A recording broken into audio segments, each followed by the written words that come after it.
Welcome back to Tap Tempo with me, Matt Lang.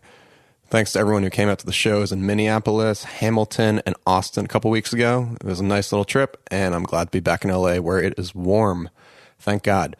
Coming up next, I'm playing here in LA at Exchange on April 14th with some of the Inchita Deep guys, Grum and Jody Wisternoff. This week on the show, I have KJ Sawka. And KJ, for those who don't know, is kind of a legendary drummer in the YouTube world. He built up a huge following that way and later became the drummer for the band Pendulum and also the band Destroyed. He also runs an independent record label called Impossible Records, and we talk about his whole background from teaching drums in high school to finding ways to create his own sound with drum and bass beats, all the way to eventually becoming the drummer for Pendulum. Here he is. I think most people who look at the freaking stuff online really don't have it, you know? Mm-hmm. Like, yeah, like a drum kit, if it has like sick like red heads or something like that, I'm like, oh yeah, those are like mine. Yeah. You know? But what kind of kit do you play? Tama. Yeah. Tama kit, Birch Bobinga. Ooh. Yeah. Nice. It's pretty sick. Yeah. And they just sent me a new one. I make these videos. Uh-huh. I have 3 really small kits, like I call them micro kits. Okay. Because they know I do drum and bass and like the hybrid stuff and break beats. A lot of it's like high pitched stuff.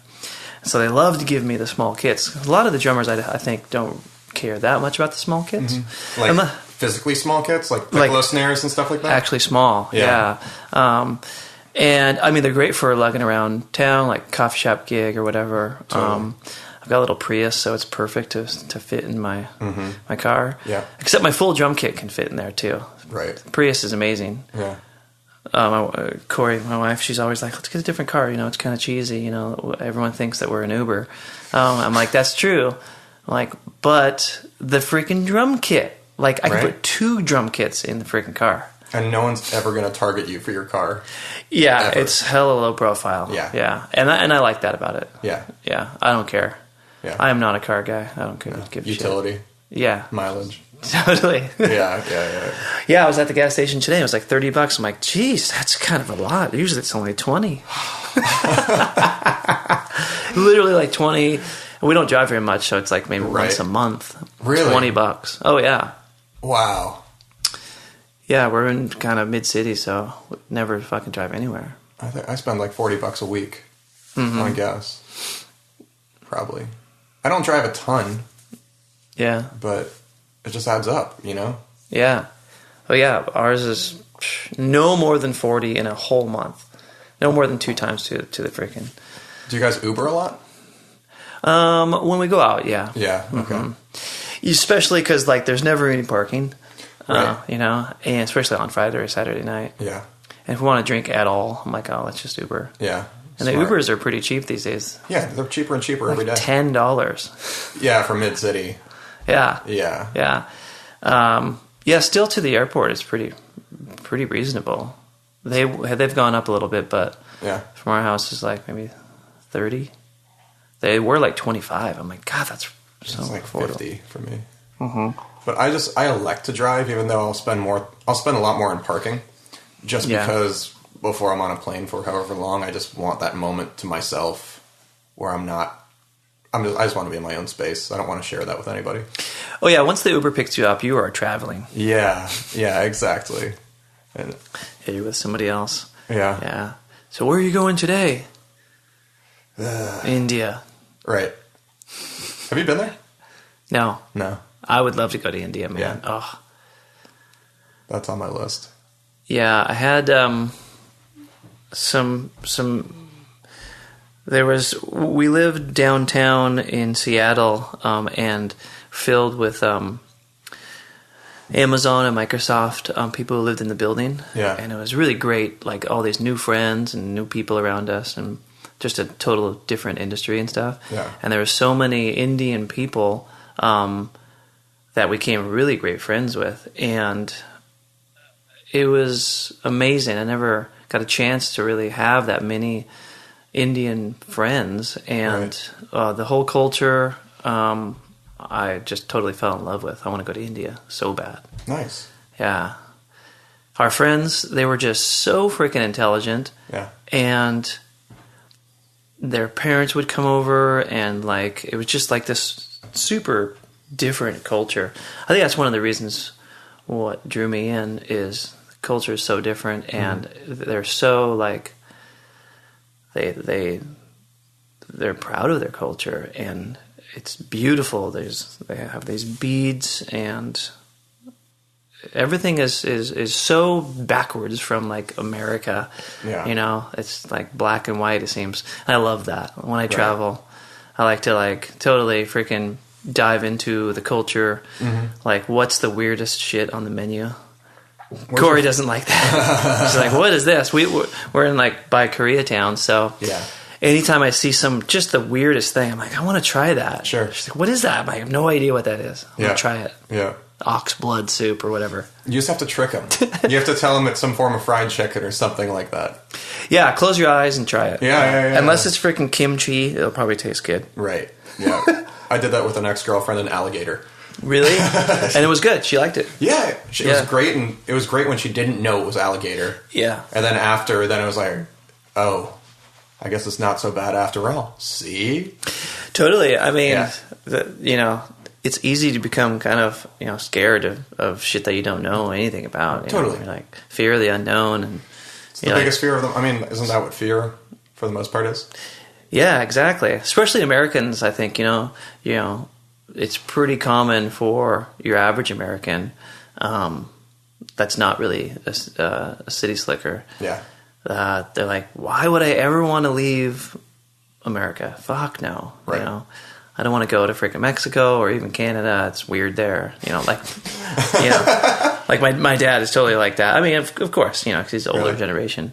But he's like, there's no reason to go out there. He's like, there's crazy people. I'm like, you do realize that every country is just like America, but better in so many ways. Is he up in Washington or? Yeah. Seattle. Mm-hmm. My whole family is there. Vancouver is so far. Yeah, totally. That's crazy. Is that where you are from? No. No. I'm just saying because you were saying earlier that he never wants to leave. And it's like, dude, it's 2 hours away. Oh, yeah.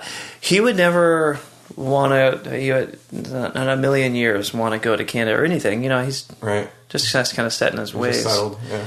Which is, it is what it is. Yeah. And, we learned, valuable lessons from our parents, like what not to be, what to be, and try to learn from the things that, I'm like, I don't want to have a sheltered life. Yeah. I don't want to live in this same little small town. Right. I want to get out as fast as possible. I got out of I grew up in Bothell. Oh, yeah. That's where Blake's from originally, too. Yeah. Right? Yeah. Okay. When I was 18, I'm like, I got to get the fuck out of here. Yeah. Someone, so I went to Bothell High School, and someone crossed out some letters, and it was Hell High School. Oh, that's funny. And we were like, yes, it's Hell High School. Yeah. I mean, who doesn't think their high school is hell, right? Really? Well, some people. Yeah. It really wasn't that bad at all. Yeah. Yeah. It was... I don't know. I think there's a parallel that every artist ultimately shares in the disdain for high school. Yeah.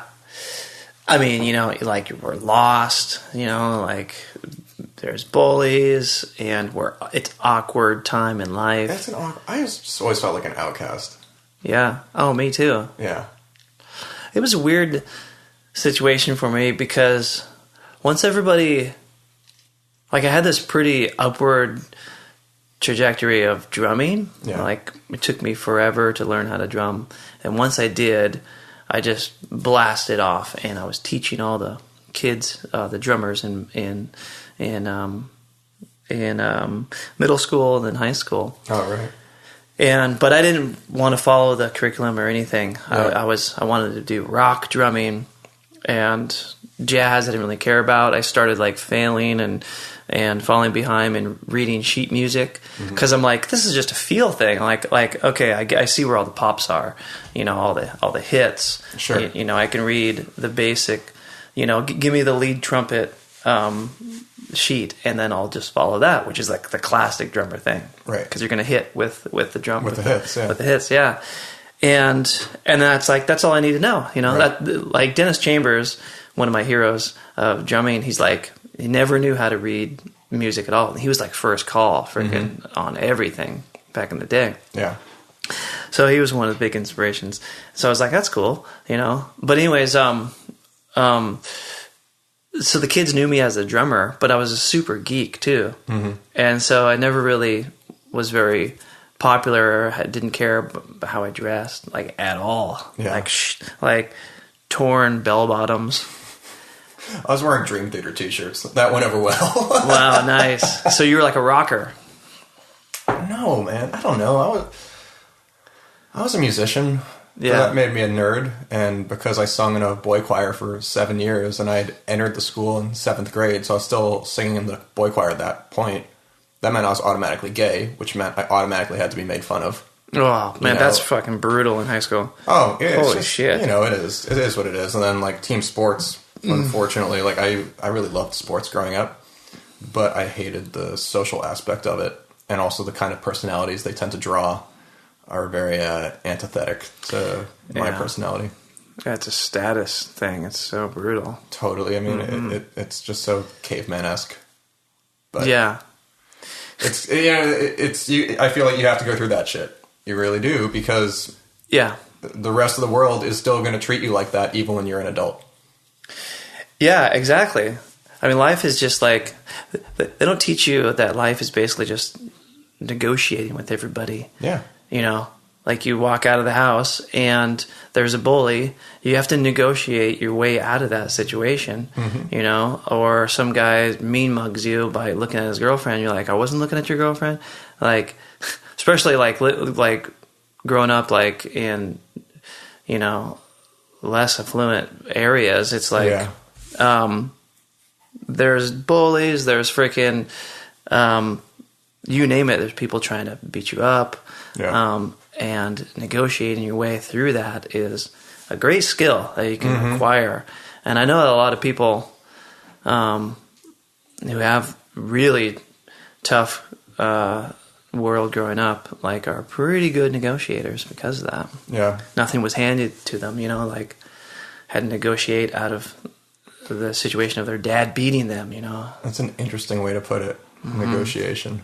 Yeah. It makes a whole lot of sense, though, for sure. Yeah, I was just listening to this podcast about that. This lady who spends most of her time in prisons. Oh, wow. And she's to try to help rehabilitate the people. And she's a big advocate of turning the whole prison system around, because it's brutal here, especially in the States. You know, the incarcerated, they're like, you're pretty much there for life. Like, it's a real high probability that you'll spend the rest of your life. Well, and the amazing thing is, too, so frequently people go in for they go in for misdemeanors and come out as criminals. Yeah. That's the amazing thing. Oh yeah, yeah. And they're taught that you know, like, what is your worst thing that you did? You know, oh, I stole. Well, you're a thief. Yeah. That's what you are. Totally. That's your whole life. Yeah. That's what you are as a person. You're a thief. Your identity becomes that. Your identity. Yeah. It's brutal. Yeah. And that sinks in deep into the psyche. Totally.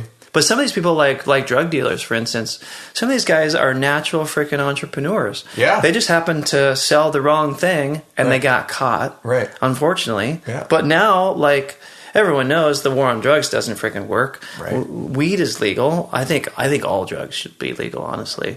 And this person did an amazing job building this whole entire freaking empire. Like, what if they just did something that would just change the product out for something legal? Mm-hmm. There would be a multimillionaire legal on the books. Yeah, totally. And he actually might benefit the world.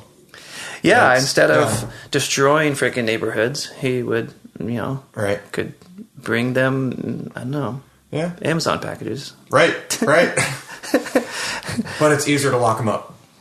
Yeah, and say, you are a bad human. Lock them up, throw away the key. Yeah, that's crazy. Yeah. It's unfortunate. Yeah. I don't know. So when you were drumming in high school, like, were your friends other musicians? How did it... How'd that evolve? I had some friends, and as a musician, you meet some person. I guess every industry is like this. You meet somebody who you wouldn't really pick this person to become friends with, right? But you have this thing in common, yeah. And you're like, hey man, I play drums. I play drums too. Like my best friend, we met in 9th grade, Jeremy Lightfoot, and we were in science class, and I was like drumming with some pencils or something like that. And he's like, oh, you play music? I'm like, yeah, I play drums. And he's like, oh, wicked, I play bass. I'm like, oh, sweet, let's play together. Yeah. And then we were like literally like 400 feet. We lived 400 feet from each other, just through this small little trail in the woods. Yeah. And so we became best friends and started a band. Jammed every afternoon and whatnot? Every afternoon after high school. That's awesome. Yeah. And he would always be in trouble, grounded, and he's like, oh, I can't play bass with you this week. I'm like, oh, that sucks.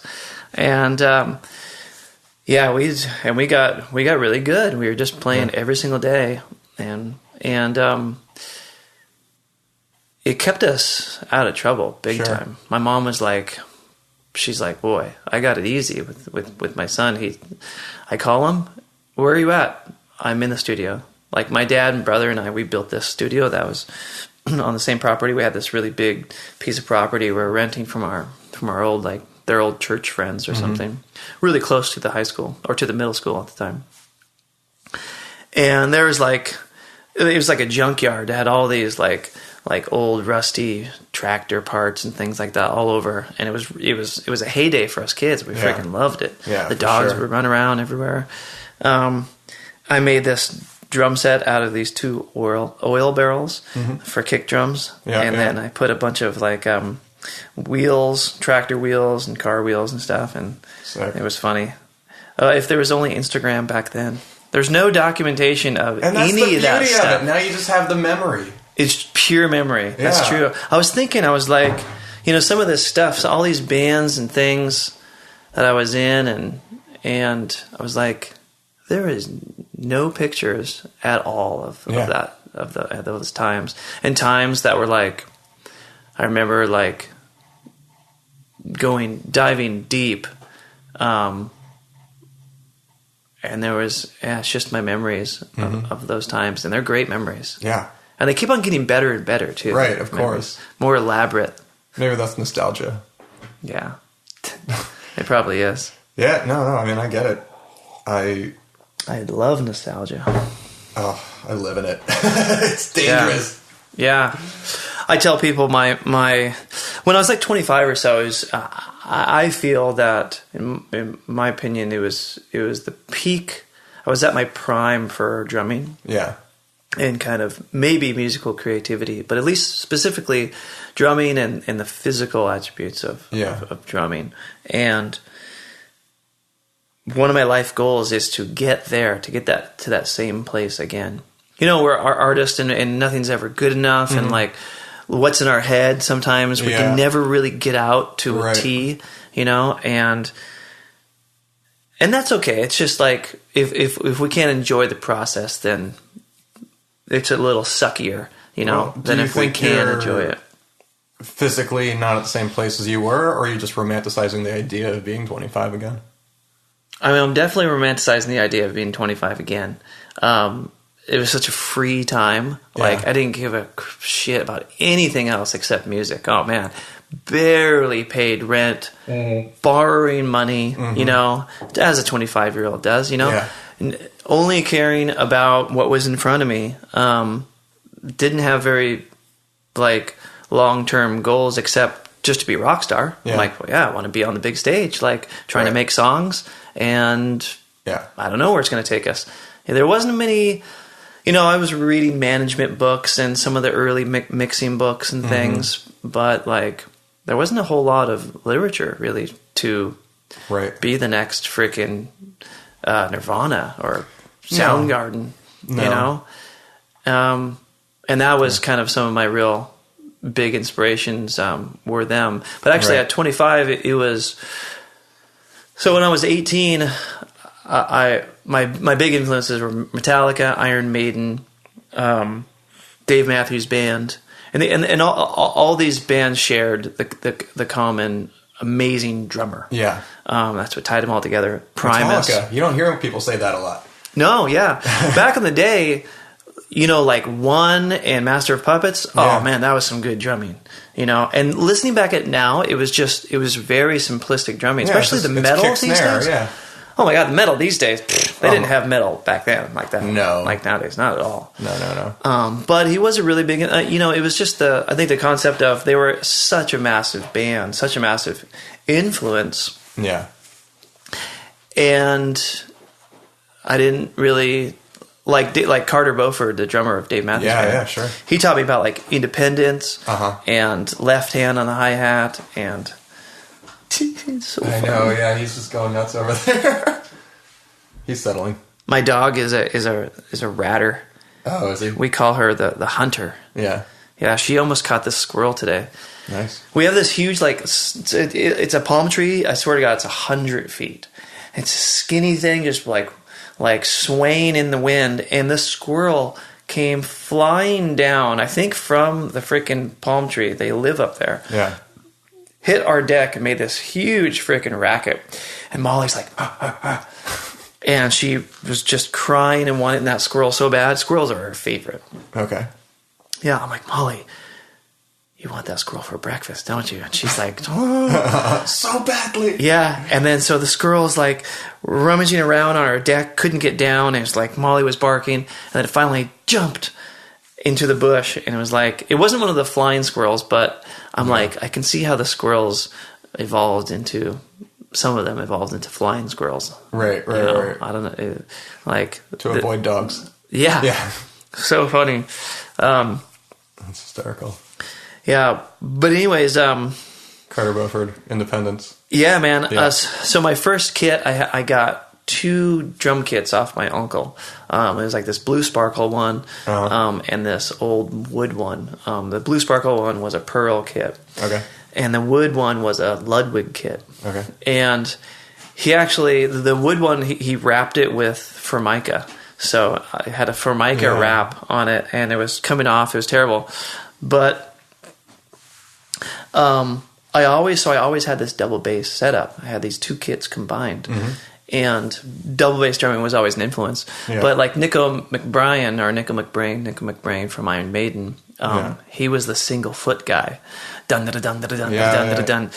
Oh man, like this. Heel toe? Is that how he was doing that? I guess so. Yeah. Now drummers can do that all day. It's insane. Right. But back then, that shit was like the only people who could do it were like Buddy Rich and Max Roach and John Bonham. There wasn't too many drummers who could really pull off some serious technical stuff like that. Right. So those drummers were the influences of everything, of just modern drumming. Yeah. I think the number one influential drummer is John Bonham. Really? According to a lot of publications, yeah. Interesting. Yeah. I didn't know that. And like Carter Beauford, he's like 75 or something like that. There's drummers out there who, I forget the Motown drummer, who literally played on every Motown record. He's like 4 or 5, but no one knows his name. I forget his name right now. And so I looked at that top 100 list. Yeah. And thinking a lot of the modern guys would be on there, but I'm like, it's since the drum set was freaking, the early like 1920 or something like that when this first started. Right. Yeah. So there's been a lot of history there. Put the trap kit together. Yeah. Those drummers were like the most influential drummers. That makes sense. Yeah. Who do you like now? Modern guys. I'm a late studier of Travis Barker. Yeah. He wasn't a big influence back in the day. Sure. I wasn't super into the pop punk stuff. Yeah, neither was I. Yeah, but now, like, one of my great friends, Frank Zumo, he plays drums in Sum 41. Oh, and they are making this huge comeback. Are they really? Oh yeah, they have 2 new albums since they took their maybe 10-year hiatus or so, quite a long time. And he's been their drummer, and now his drum set is in Hollywood. There at the Hard Rock Cafe. Crazy. Really, really cool. Yeah, so I'm so happy for him. It's so impressive. And he's really making that band shine. Yeah. It's all about the drums, man. Yeah. You know? Even with dance music, it's all about the beat. Especially in dance music. Even if it's the most simplistic beat, especially, you know, very well versed in simplicity. When it comes to four on the floor music, it's simplistic from a distance, but when you look up close, it's very, very technical. It can be. Yeah. Well, I think like some of the hardest beats for me to make are four on the floor beats. Really? Yeah, because it's like it's not just thrown together or thrown a hi-hat loop with a kick and snare. It's like there's so much more involved with the groove. And how do you keep it interesting considering how repetitive it is? Yeah. Yeah. Because like a more rhythmically complex beat in its nature, yeah, you have so much more to is play already with. there. Yeah, totally. Yeah, so if it's more simplistic, that a lot more thought goes into the limitation. keeping it industry, or yeah, the limitation of it. That's the art. Yeah, totally. What is it? It's not the notes; it's the notes in between. The silence between the notes. Mm-hmm. Yeah, the silence between the notes. Yeah.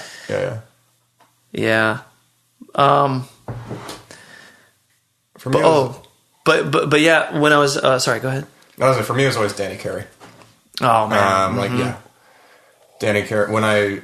To this day, I mean, he's still my favorite drummer. The first time I heard someone play drums like that, even like the way he handled polyrhythms and I mean, especially now, like Thomas Sawka, of course, like he's just fucking insane. But I think for me, I always loved Danny Carey because the feel he had almost like a very jazz-like feel. Yeah, but incredibly tactical but there was a looseness to it, and it didn't feel rigid. It felt very organic. Yeah, like compared to like Neil Peart, who was a total freaking technical wizard. Totally. You know, still tons of groove, but Danny Carey sunk in deeper. Yeah, and especially with the odd time stuff. Sometimes the odd time stuff can sound very mechanical. It's like 1, 2, 3, 4, 5, 6, 7. 1, 2, 3, 4, 5, 6, 7. You know, as opposed to like 1, 2, 3, 1, 2, 3, 1, 2, 3. Real casual and loose, kind of falling into one again, you know, or doing, you know, like 7. We used to do crazy things like in 28, and we would do it, we'd play in like 36 and a bunch of really odd stuff. That we, you know, like, okay, let's do a bar of 9, let's do 2 bars of 8, and then a bar 7, then a bar 9, and then do a quick little bar of 5, and then back again. That was when I was 25. I was doing nuts stuff like that, and I don't give a shit about any of that stuff anymore. But thinking about wanting to do it now, that would be pretty dope. I got back into it again. Did you? I did. Sick. I did. A lot of tracks of mine, at least of the more like rock kind of stuff, there's a fair amount that have pretty compound meters. Sick. Because I always found like I love 5 in general. I just that 5 and 7, those 2 meters have always just actually felt really natural for me. And I found, interestingly enough, when I was in high school a lot, because that's when I got really into the prog records. If I picked up a guitar and I started noodling around, I was more likely just without subconsciously, I was just falling into those 2 meters all the time. Wow. Yeah, it was really interesting. That can be dangerous as a drummer. Yeah, it can be. What are you doing? Oh shit! Sorry, I'm in 7 now. Just listening to myself. But so now I do it a lot though, because even if I'm doing a club record, I found what was really interesting is if I have like a little break before, say I have a build or something in a breakdown before I go back into a drop, as they say. Yeah. Which in techno, it's not really a drop. It's just like when the beat comes back. Right. I'll sometimes leave a gap of 7 as opposed to a gap of 8. That's cool. Just because, or I'll add an extra beat or something. So maybe there's a gap of 5 as opposed to 4. Either way, it's just that little offness. It can really, it trips people out because they don't know what to do with it, and it makes it feel a little bit more uneasy. But at the same time, therefore, you know, the more tension you have, the greater the release will be. Oh, 100%, man. Yeah. Oh, that's great. Yeah. I like that. Yeah. When did you get into the production side of it? When I was like 18. Yeah. When I heard, so I was into all this prog stuff and all this like high speed funk stuff. That's what I kind of called the Dave Matthews Band, because he would do these little drills that were like so unique and different at the time for drumming.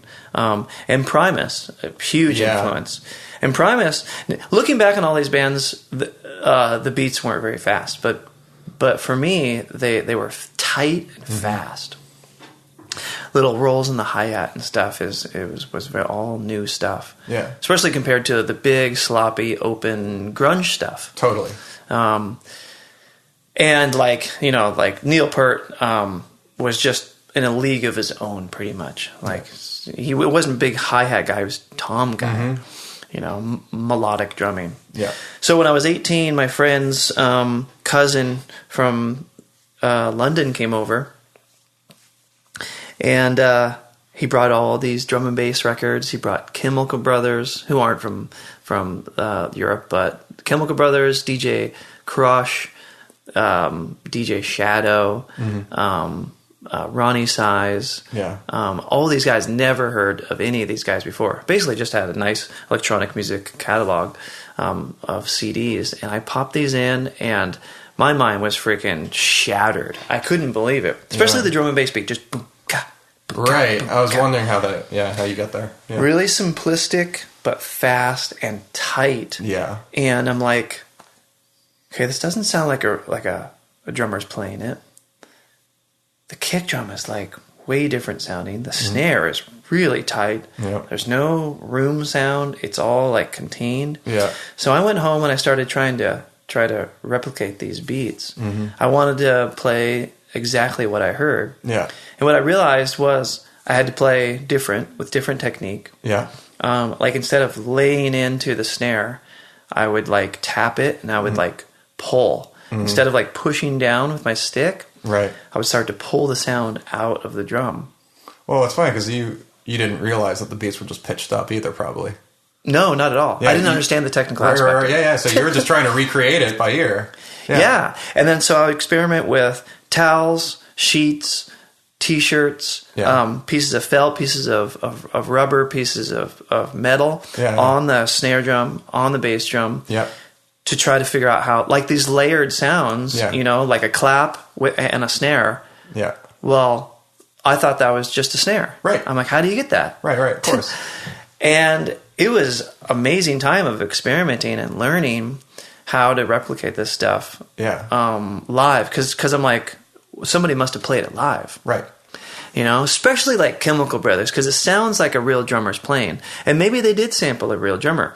Especially like Amon Tobin is a great example. Yeah, totally. They are chopped up jazz beats, but they're so mangled, and and not one beat is definitely not just pulled and it's that beat. Oh man, has a different kick, a different snare, different cymbals. Everything's unique, and he really created and produced it all. Yeah. It's, there's only a few, who was it? It was,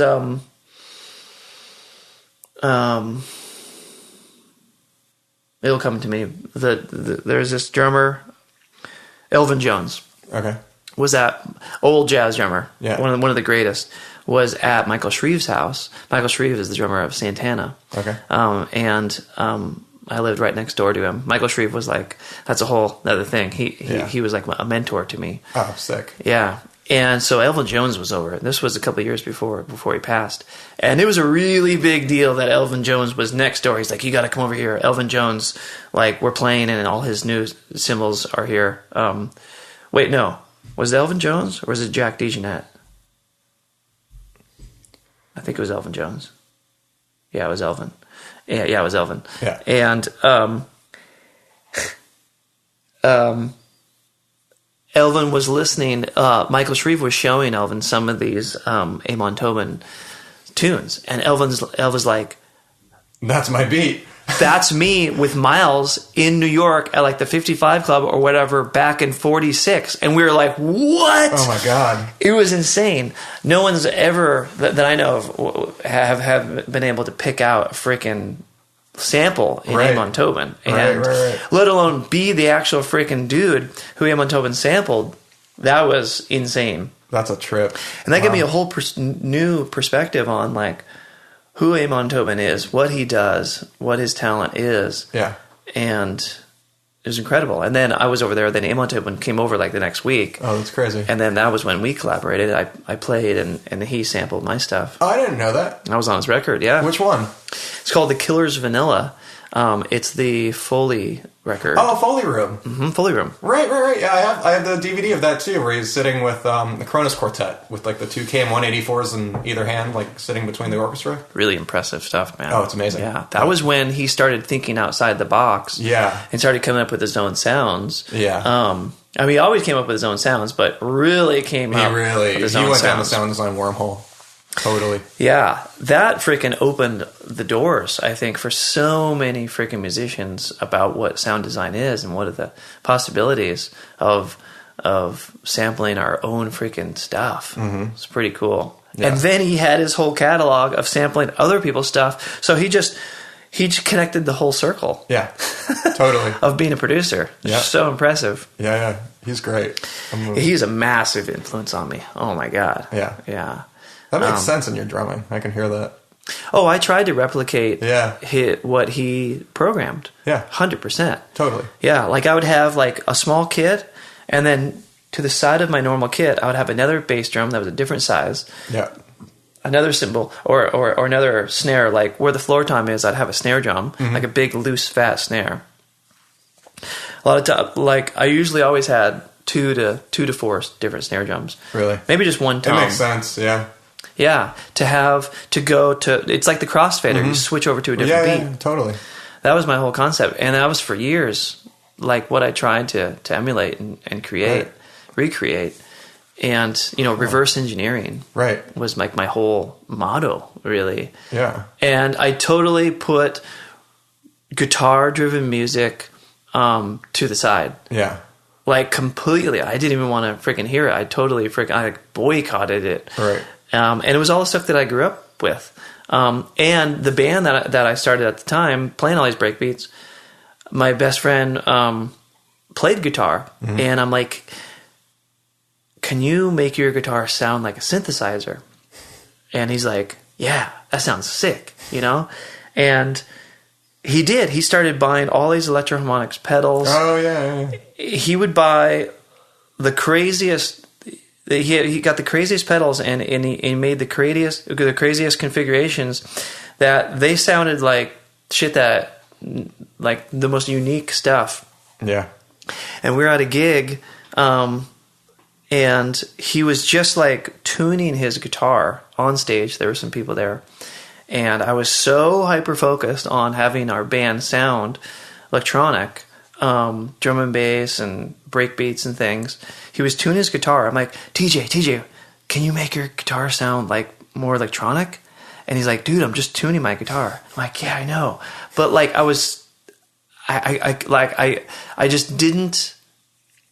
didn't want that guitar sound like at all. It was crazy. And it took a long time for me to come back to guitar and love guitar again. And it was crazy. Yeah, I put it away for a few years, for sure.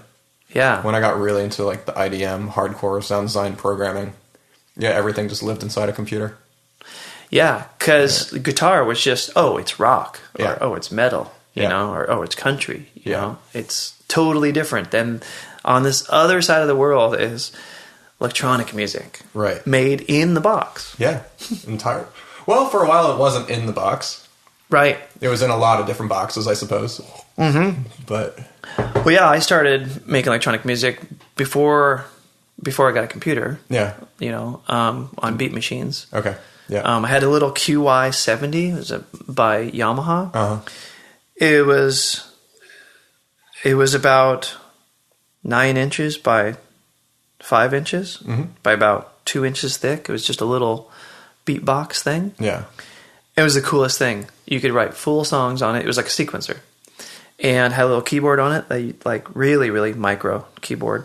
And you could build songs in song or pattern mode. And you couldn't put any sounds in it. Right. And that was when I started understanding MIDI sounds, and I'm like, oh, I wish I could make that kick sound different. Okay, I can pitch it. I can fuck with the attack time and the release. And that's really about it. Yeah. Oh, I can add distortion too, right, and phaser and things. Yeah. So I can make it sound quite a bit different. Yeah. That was the beginning of kind of sound design, really. Right. But that's what we did, though. We worked with the freaking MIDI sounds. Yeah. You know, unless you had a sampler. You know. Right. Right. So I got this sampler. This it was called the SP808 by Roland. Okay. And it was like this. It looked very similar to a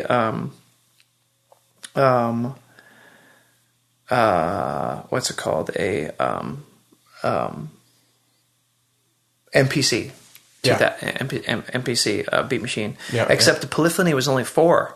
Okay. So it was a 4-track like recorder. Yeah. I could record all kinds of stuff. You know those classic 4-track recorders back in the day. Yeah, like Tascam and all those. Yeah. Yeah. So it was a 4-track digital recorder. Had a zip disc, like a thick floppy. I remember the zip discs. Yeah. Yeah, and then it had 16 pads on the side, but the polyphony was still only 4, so you could have 4 pads going, or 4 tracks going, or 2 pads going, or 2 tracks going. Right.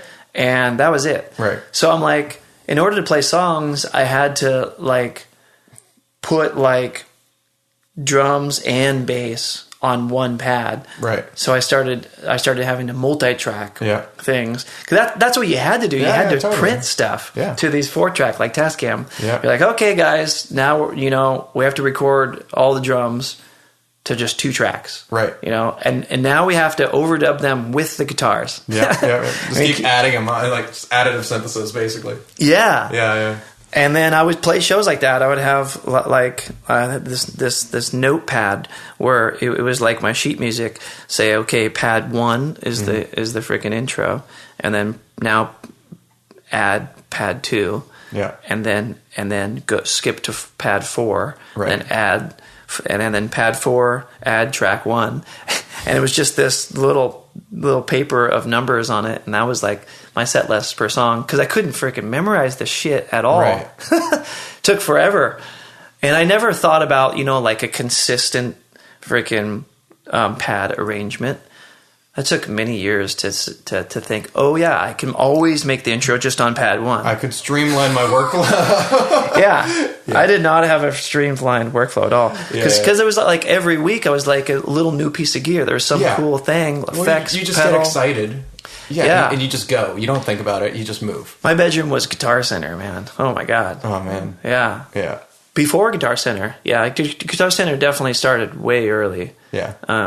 There was American music that I would go to. Yeah, I used to drool at their catalogs. Yeah. Yeah. And then Guitar Center wiped out everything. Totally. And then everything was hella cheap. Yeah. It was so funny. That's a trip, man. Mm-hmm. So it makes sense. Rock background, and then you get really into drum bass and electronic beats, and then you end up getting both. By playing with Pendulum.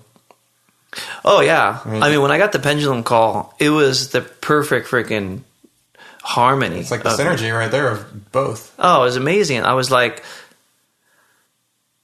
So, how it started was in MySpace days. I was checking my MySpace messages, and Rob hit me up from Pendulum. And he's like, hey, we got this tour, but we'd love to work with you. We'd love to collaborate with you. What are you doing around this time? And I'm like, oh, well, actually, I'm going to be in Europe doing my solo gigs. It was very vague. I'm like, do you want me to tour with you? Mm-hmm. Or do you want to collaborate? Real quick little message. And I didn't hear from him for a really long time. Yeah. Says like months later, he's like, you want to collaborate? I'm like, yeah. So I sent him some beats. And at the time, I sent a bunch of producers beats. And that was when I sent Tony Coleman from Hospital Records beats. I think I have some of those. Yeah, probably. Yeah. Well, that was when I released, or just after that, I released that big pack on Hospital Records. Yeah, the Hospital pack, and then you had like the Sony pack. And Sony pack was... it released actually the same week, which was really funny. That was funny. That was when Sony Acid was pretty big. Right, yeah. It was actually a box that you get from Guitar Center. Yeah. Yeah. Right. And that really pushed my whole career, those two packs. That was pretty big. Yeah. yeah, it was funny. I forget the guy's name I was working with from Sony. He's like, I just want to warn you, Kevin, if you start diving into this loop and sample world, it's hard to get out, and sometimes your original works might suffer. Yeah. And it was really true, actually. Really? Yeah, because I'd spend months on these sample packs. Yeah. Nowadays, it's much easier to create a freaking sample pack. Right. Just chop and slice and dice, and boom. Yeah. Run it through a mastering chain, done. Yeah, Back then, everything was handcrafted and cut. Recorded all my own drums. I still do that. It still takes forever, but it's way faster now. But technology was just, Yeah. it is what it was. It was what it was. Right. So, so I started following Pendulum. Yeah. Sent them some beats. They were working on some stuff. It was still very vague. I didn't know. I never knew like what producer was working on my beats or not. No one ever, was. Spore was another one who was working on my beats. Yeah. And a bunch of old other obscure drum and bass guys. Yeah.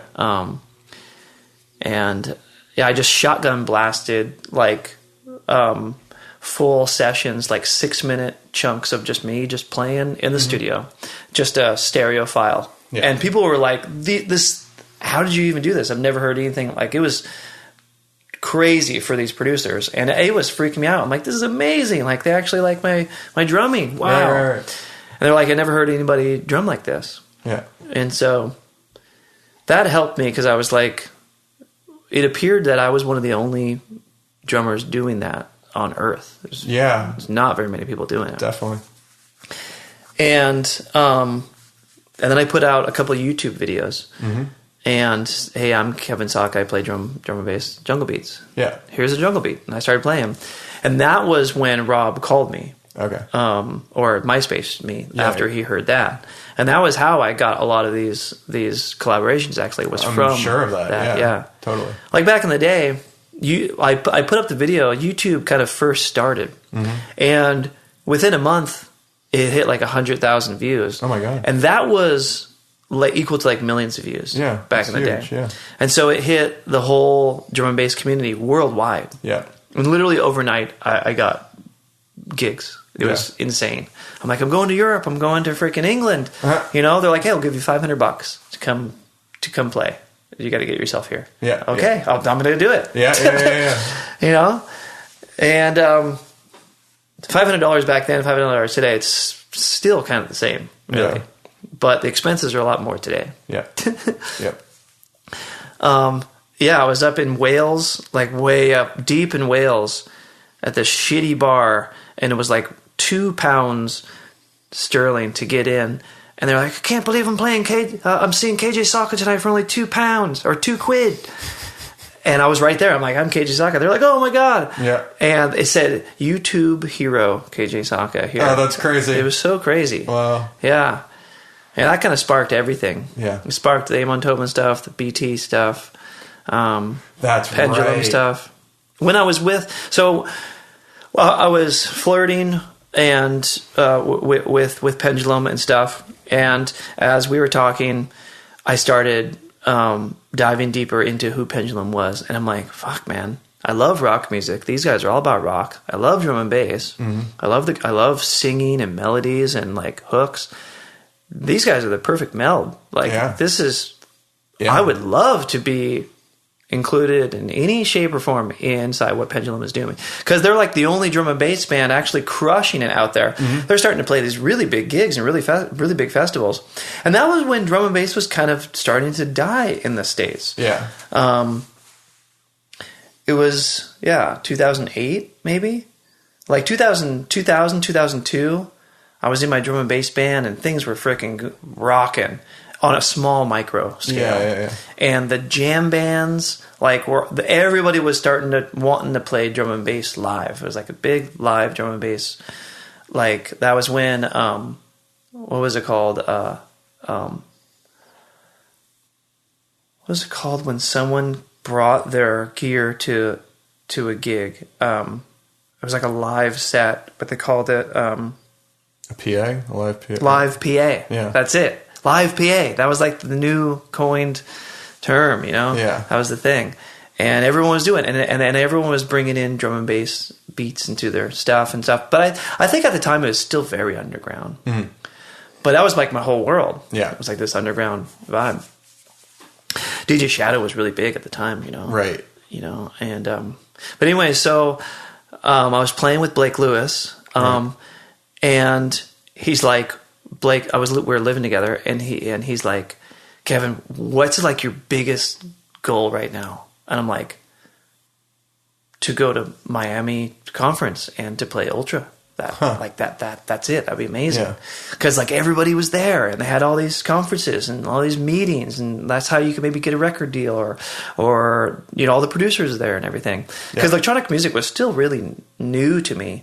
Because I was always kind of outside it a little bit. Mm-hmm. I hardly ever went to raves, and I was so engulfed with the drum and bass scene that it made me kind of outside of the whole house techno world. Like I still didn't know anything about all that stuff. Yeah. So he's like, we're going to freaking Ultra. He's like, we're playing with BT. I'm like, what? Yes.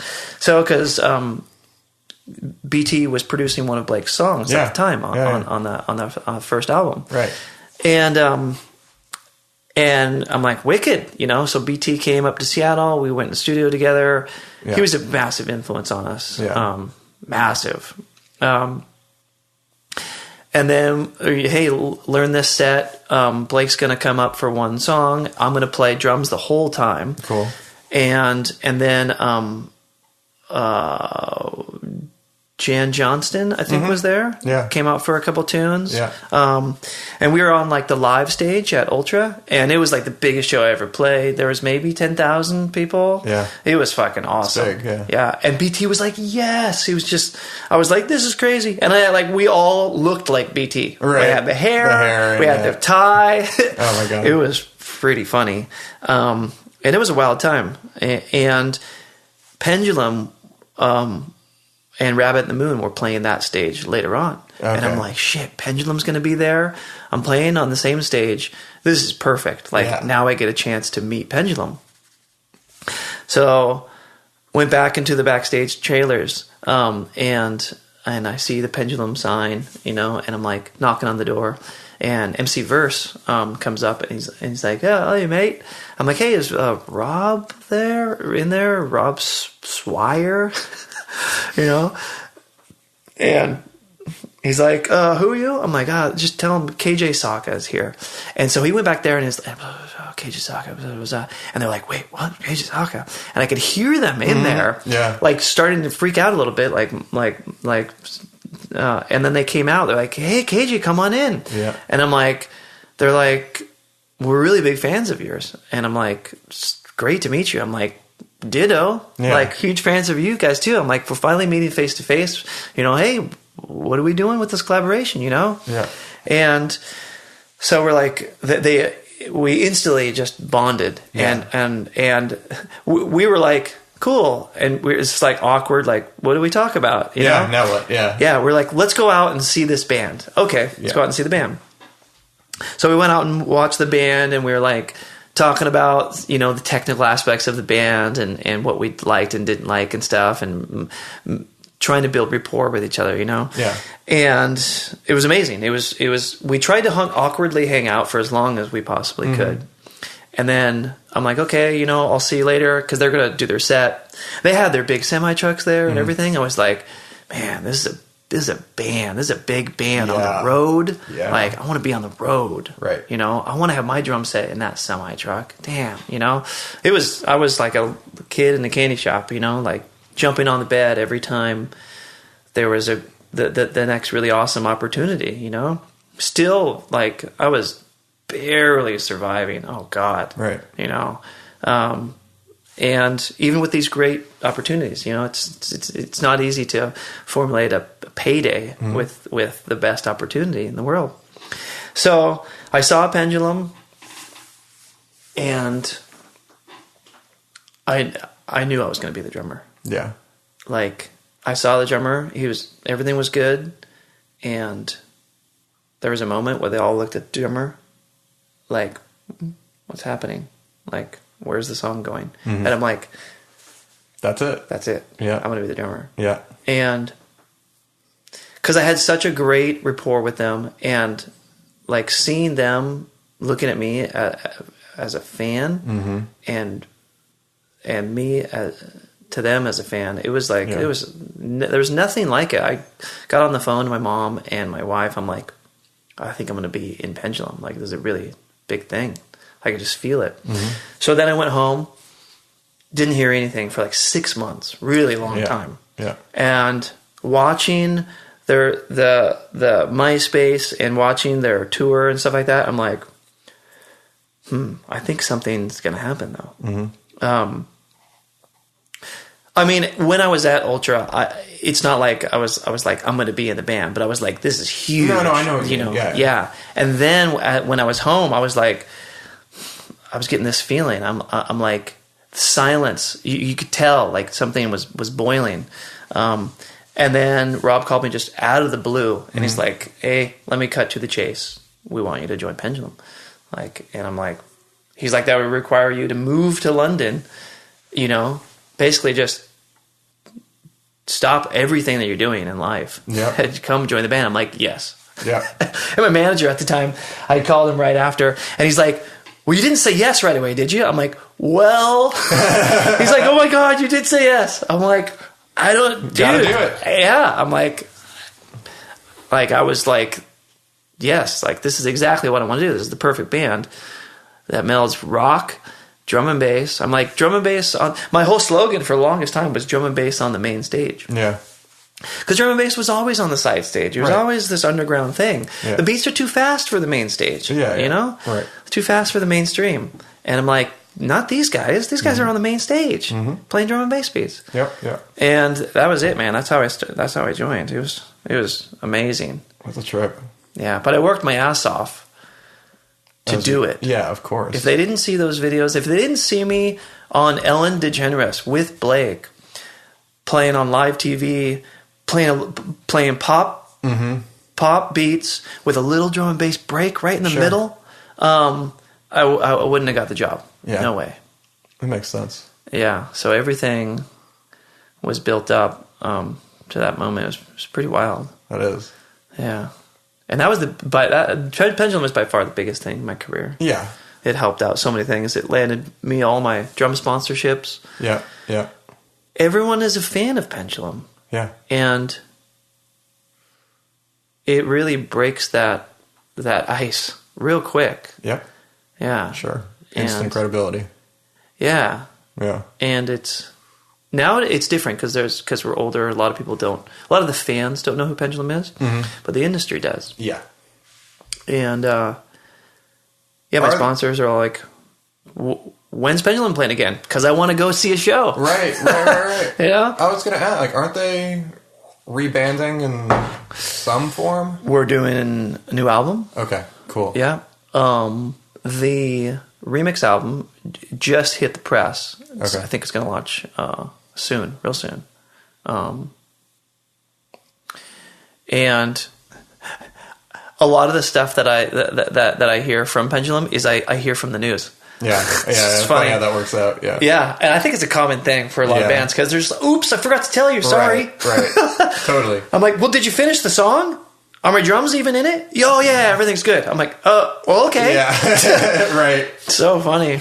Yeah. I do the same thing with people, though. You know, you're like, well, did my vocals even make the cut?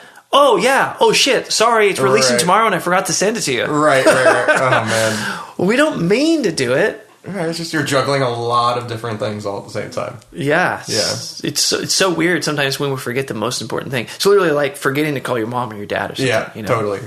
Totally. Oh, man. So you got the new album, and then you've got your own solo shit going on right now. I know you just put a track out with Play Me.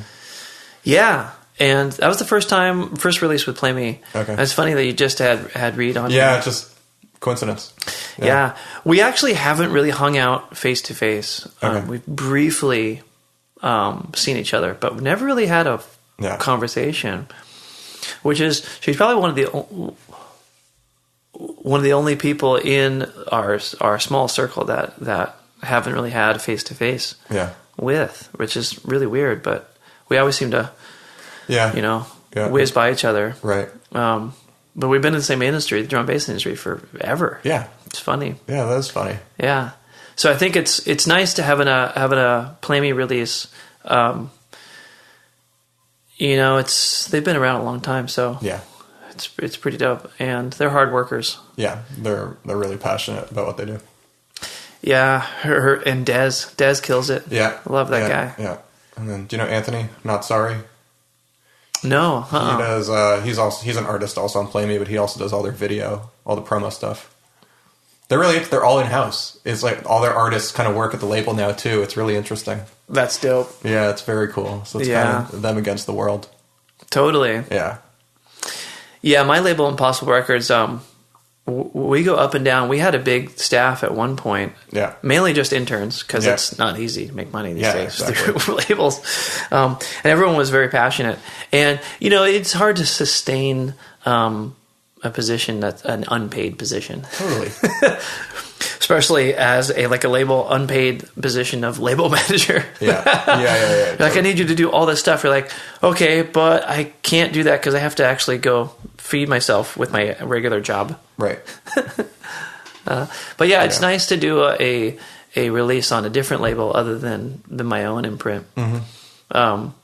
Because especially in this industry, it's nice to cast a wide net. Yeah, totally.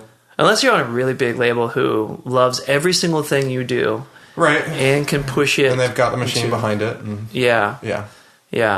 And they can support you in your art, your creativity. Yeah. That's not easy to find at all. No, it's so rare. Yeah. They're like, well, we're not going to make money by you doing this, but by you creating this love song, that you spent years making, which is probably the best song you've ever made ever. But they're like, nah, we don't like it. We're not going to make any money on this. Yeah. Yeah. Yeah, it's a crazy world, man. I like Mr. Bill's mentality. He's like, you just work hard, learn as much as you can, and you just do exactly what you want to do, and that's it. Yeah. He's got a real simplistic way. And at the end of the day, it really does work, but people struggle so much with that. Yeah. I still struggle with that, what is my true identity? Yeah. Do I even know? Branding, you're like, oh man, yeah, I should have maybe made the branding of these 3 records more similar. Mm-hmm. And my whole identity is kind of interesting because of all the bands that I've been in. Right. And it's been hard to keep my KJ Sawka career consistent. Sure. When I'm thinking about Pendulum and totally engulfed with drums and being the very best I can at playing that part and being, playing the role to the best of my ability in any situation. Yeah. That's kind of a really big thing for me. Is I like to get into a role. I'm like, okay, am I a producer today in this session, or am I a musician? Mm-hmm. Drums. Am I gonna be the one that is going to be the most focused on how the drums sound, right? How the drums feel in the track, or is the producer just going to mangle it all? Right. Replace sounds. Who knows? Right. I always like to I want to know all those things, but you never know those things. Sure. Especially when you're making a track from ground up. Yeah. But with Pendulum and other bands, my motto is, a lot of people are like, do you get freaked out when you go up there in front of 20,000 people or so? And I'm like, the most important thing is that I sit down. I could close my eyes. It doesn't matter what my face looks like. If I have a drummer face, if I'm drooling, if I look scared shitless, if I look in control, the most important thing is that I play the part that I'm supposed to play to the perfect. Yeah.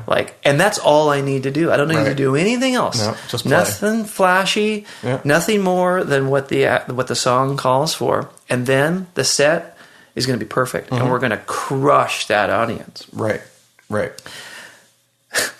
And it's funny. It's like, just go up there and be perfect. That's all you got to do. You know, it's no pressure. Yeah, no pressure at all. Yeah. It's kind of a ridiculous statement, but if you think about the simplicity of it, just do what you practiced. Yeah, just show up and do it, and that's it.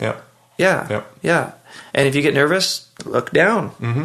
Even if you're a singer or you're up there in front, you're a DJ, you go out of the of your safe zone. Mm-hmm. You know, you step on the subs, and you're like, hey, you know, it's not like you have to look. You have sunglasses on. You don't have to look at the crowd or whatever. No. You know, yeah. But the most nervous that I've been is being ill prepared for sure. Totally. Yeah.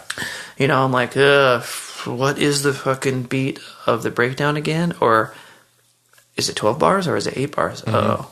And if I fuck this up, like, there's no backing track. Yeah. In Pendulum, there's very little stuff on backing track. Okay. So if I do an extended fill or something like that, everything's out of sync. Yeah. We're totally fucked. Yeah.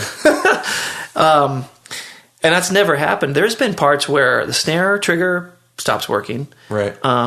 Or my drum brain, something happens, or it's only happened like once where Ableton would actually jolt. Nothing catastrophic has ever happened.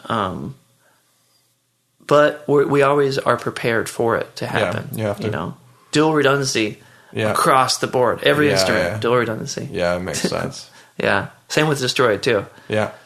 That's crazy. Yeah. Last thing, what's your favorite drum? Well, so as a preface to this, because I went to Berkeley, I just I know all these random musician jokes. Yes. And you have to as a guitarist, I know which ones make me cringe. What's your favorite drummer joke? Oh, there's so many. I think there's more drummer jokes than any other musician joke. I don't know. There are a lot about singers. Yeah. The drumming. I actually like the one that's not really very funny though, but it's because I relate to it. It's not really a joke though. It's like the thing that comes to mind is just why a drummer is always on time or is always early to any sort of gig, because he's the timekeeper. You know, if he's late, then he's going to get fired. Right. You know, so you're always freaking on time. Yeah. You know, and punctual. Yeah. You know, and it's so freaking true. In my entire life, I think I got here right on the dot. Yeah. And I'm really never late. You know, this guy that I was just listening to, what's his name? Terry Crews? Terry Crews, yeah. He's like, if I'm late twice to something, it probably means I don't want to do it. Yep. And I'm like, very interesting. Wow. Mm-hmm. Wow. Yeah. You know, that's deep. Mm-hmm. And fucking always on time or early. And I'm like, and my wife, she's always like, well, duh, you're a drummer. Yeah. You're a timekeeper. That's funny. You get paid to be on time. So, kind of it's funny. So a funny partner to that is, how do you know a singer's at your door? How? She uses the wrong key and comes in at the wrong time. Oh, classic. I love it. I love it. Oh, I could go on forever about it. What is it? How do you keep the stage level? Or how do you know if the stage is level? Because drool is coming out both sides of the drummer's mouth. It's so good. Yeah. It's so true. Yeah. Man, my wife for years, she'd be like, your face. like when you're drumming, like your face, you gotta your mouth, you gotta try to fix that, you know. And she, out of anybody, she's the perfect person to tell me that. Yeah, you know? yeah, of course. I'm like, really? God, okay. And then so I'd start to see videos and start to see pictures, and I'm like, oh man, moving my jaw, get some gum or do something. Yeah. It's a classic thing because we're freaking concentrating so much. And just when you're guitar playing, like my brother, his mouth would always move with his fingers. I learned I grind my teeth when I do that. Grind your teeth? Yeah, if I'm really focusing on guitar, and I didn't know I do it until someone pointed it out to me. Yeah. Yeah, same kind of thing. Yeah, it's just a concentration phase. Yeah. And sometimes they can be pretty brutal. Yeah. Especially when especially nowadays when this video and pictures are so key. Oh, it's so hard. half of the pictures like that the photographer sends, hey, we think these are the best, and I'm like, oh god, no. I'm like, oh really? Like that's the one? They're like, dude, it's passion. I'm like, well, yeah, but you could probably find a little more flattering. Passion look better than that? Man, like, yeah, that's what you call passion? I'm like, dude. Yeah. I'm like, leaders tend to be attractive in some sense. Mm-hmm. And that's not a very attractive photo. Well, beauty's in the eye of the beholder. That's true. After all. Yeah. Well, everyone else seems to love it, and I'm like, oh, okay. Yeah. Listen to them. Yeah. A lot of the at least half of the photos out there, I wish I could. I mean, probably everybody would rather it be a different one, Totally. Yeah. We're not the same person that we think we are when we look in the mirror. Well, no one likes the mirror. That's the problem. Yeah. Yeah. And also, I noticed that like I'm really into fitness. Yeah. But I go up and down all the time with not necessarily weight, but like I guess percentage of body fat. Mm-hmm. So my face will it'll get skinnier, it'll get swell, and then we know exactly where we are fitness wise in any given moment because of the picture that we see at any given time. Totally. So one picture when we thought we were like, oh, super good shape. And then if we're skinnier at the time, we look at that picture and we're like, oh, I was a little heavier there. Mm-hmm. And it's so weird. And it's very sobering. Yeah. Yeah. Yeah, it really is. Yeah. I was looking at some photos the other day with my wife and I was like, damn, chubster. But it really wasn't chubby at all. Yeah. It's just like I care more about fitness now than I did back then. I like when I was 25. Yeah. Man, I didn't give a shit about fitness. It was all freaking drumming. Yeah. And that's what I try to, Well, that keeps you fit anyway. Yeah, it kept me fit. Of any instrument to do it, it's going to be that. Yeah, yeah.